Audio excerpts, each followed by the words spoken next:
Si le musicien que nous allons découvrir dans cet épisode est connu pour ses œuvres de concert, il n'en reste pas moins un formidable soliste qui aura su mettre en avant son instrument de prédilection, le cornet à piston.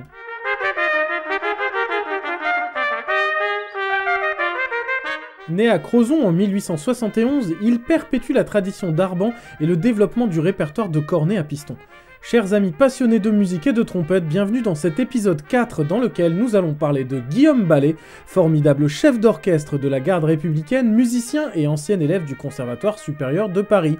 Vous êtes dans les cahiers de la trompette, l'émission qui dépoussière les vieilles études de trompette, et nous allons parler des 15 études pour trompette de Guillaume Ballet.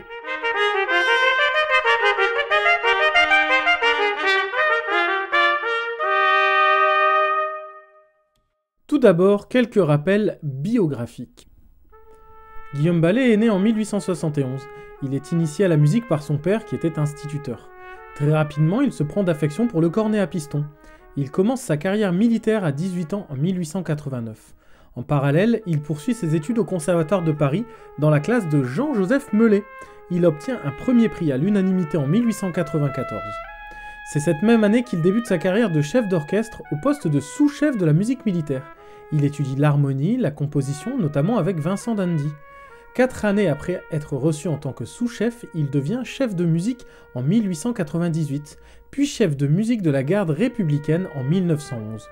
Il succède à Gabriel Parès et dirige la garde jusqu'à sa retraite en 1927. Son répertoire comprend des méthodes pour trompette, cornet, des pièces pour quintette à vent et de nombreuses œuvres pour orchestre d'harmonie. En tant que chef d'orchestre, il se consacre à la création des œuvres de ses contemporains, notamment Florent Schmitt, dont il enregistrera les œuvres pour orchestre d'harmonie. André Caplet sollicitera son aide en 1916 pour orchestrer Douaumont. Guillaume Ballet rendra ce service au chef d'orchestre qu'il vénère et soumettra à la correction de ce dernier l'hymne de la délivrance qu'il vient d'achever. L'une de ses compositions phares et régulièrement imposée en examen est certainement son Andante Allegro, dont nous écoutons la première partie, Andante que je vous interprète sur cornet à piston.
Concernant les apports pédagogiques de Guillaume Ballet, on peut citer notamment sa méthode de gamme en 2 volumes avec de nombreux duos, dont le duo de Bach qui sert d'indicatif à cette émission, mais également de belles études en fin de cahier.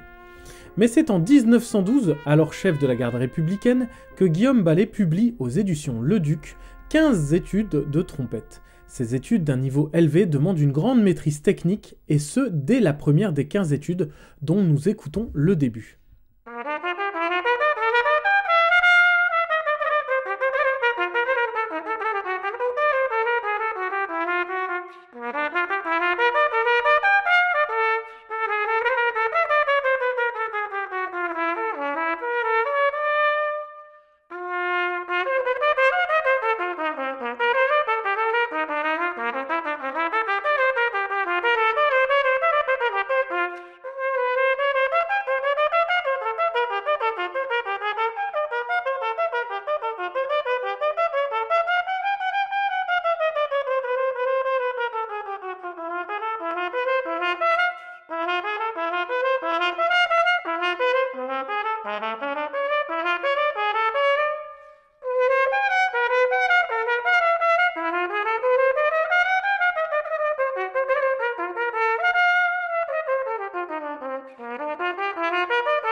Si certaines sont assez courtes, les études font pour la plupart une page entière, avec de nombreuses reprises qui augmentent l'exigence de résistance à avoir pour les enchaîner. Les tonalités sont variées, avec parfois 5 ou 6 bémols à la clé, comme dans la 6e étude dont on écoute la fin en Ré bémol majeur.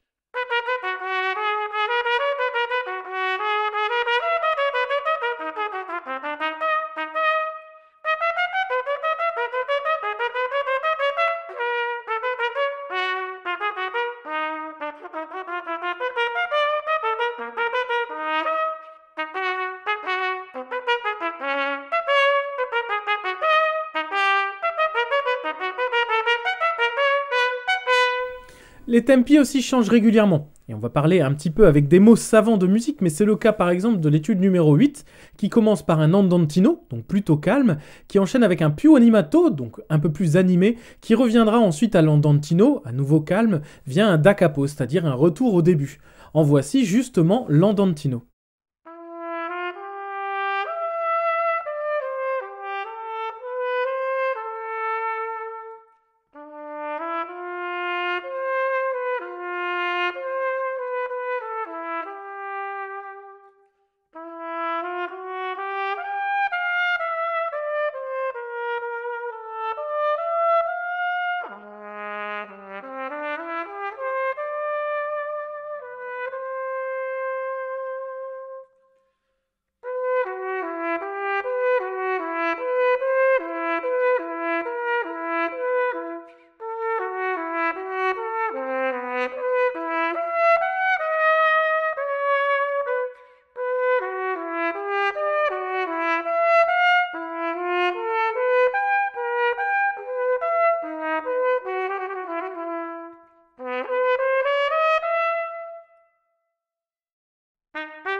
Et voilà, ce dernier extrait conclut ce 4e épisode de l'émission qui dépoussière les vieilles études de trompette.